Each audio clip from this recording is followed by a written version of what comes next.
ঘটনা হয়েছে দেখছেন, দেখে চিনতে পারছেন? দেখেন তো আজ আমি আপনাদের জন্য কি একটা রেসিপি নিয়ে আসছি। এই রেসিপিটা যেদিন আমি করি ওই দিনই আমার পাতিলার ভাত শর্ট পড়ে যায়। এই গরমে এই রেসিপিটা হইলে কলিজাটা ডুবাইয়া মনটা ডুবাইয়া পেটটা ভুইরা ভাত খাওয়া যায়। কিন্তু এই রেসিপিটা করা এত যে সহজ আপনারা ভাবতেও পারবেন না যে এটা কতটা সহজ। এত সহজ কোন রেসিপি হয় এটা না দেখলে বিশ্বাসই করবেন না। চলেন তাহলে রেসিপিটা দেখে নিই। রেসিপিটা করার জন্য আমি এখানে নিছি প্রথমে তেঁতুলগুলোকে ভালো করে ঘষে ধুয়ে নিতে হবে। ধোয়া যখন হয়ে যাবে তখন এইরকম একটা পিরিজে নিয়ে মাথাগুলোকে ভেঙে দিব। চুক্কা চুক্কা মাথাগুলো দেখতেছেন না, এই মাথাগুলোকে সুন্দর করে ভেঙে দিতে হবে যেন টকটা সুন্দরভাবে বের হয়ে আসতে পারে। আর নিয়ে নিব এখানে হচ্ছে পুঁটি মাছ। পুঁটি মাছগুলো আমি ছোট সাইজের পুঁটি মাছ নিয়ে নিয়েছি। এই মাছগুলোকে ভালো করে ধুয়ে পরিষ্কার করে নিয়েছি।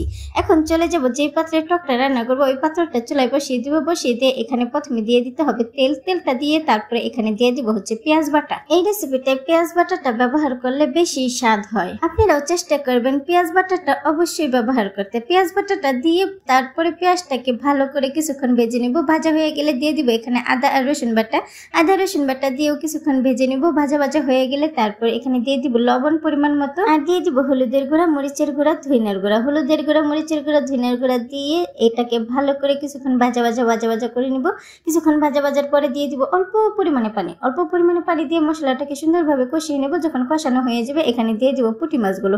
পুঁটি মাছগুলোকে দিয়ে ভালো করে মশলা দিয়ে ঢেকে কিছুক্ষণ রান্না করে নেব। মাছগুলো এইভাবে করে রান্না করে নিলে কিছুক্ষণ মাছের ভিতরে তেল, মশলা, লবণ সবকিছু সুন্দরভাবে প্রবেশ করে। আর যদি পানির ভিতরে মাছগুলো ছেড়ে দেওয়া হয় তাহলে কিন্তু তেল মশলা কিছুটাই প্রবেশ করে না, তখন কি পাঞ্চা লাগে মাছ।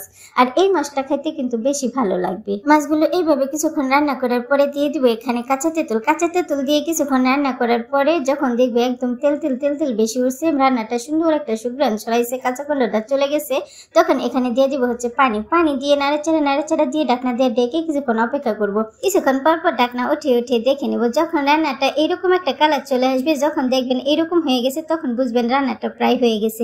তখন কি করব, লবণটা চেক করে নিব। লবণটা যদি লাগে তাহলে একটু লবণ দিয়ে দিব, আর যদি না লাগে তাহলে কোনো দরকার নেই।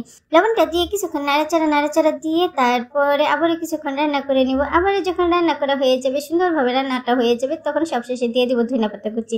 ধনেপাতা কুচিটা দিয়ে নাড়াচাড়া দিয়ে কিছুক্ষণ পর নামিয়ে ফেলবো। রেসিপিটা যদি ভালো লাগে, ভিডিওটা যদি ভালো লাগে অবশ্যই লাইক কমেন্ট শেয়ার করে দিবেন আর ফলো দিয়ে পাশে থাকবেন। আর নতুন ভিডিও পাওয়ার জন্য, সুন্দর রেসিপি পাওয়ার জন্য। রান্নাটা একদমই কমপ্লিট। এখন চুলাটা অফ করে দিব। দেখছেন কত সহজে এই রেসিপিটা হয়ে গেল। এত মজার একটা রেসিপি, দেখে মনে হইতেছে না যে আজকে এই রেসিপিটা ট্রাই করব। দেখতে যেমন সুন্দর, খাইতে ভীষণ মজা, একদম লোভনীয়। এখন এটা দিয়ে মন প্রাণ ভরে যত খুশি তত ভাত খাওয়া যাবে। একদম পাতিলার ভাত খালি করে ফেলা যাবে। এই রেসিপিটাই আজকে আমার পাতিলার ভাত সব খালি করে ফেলেছে।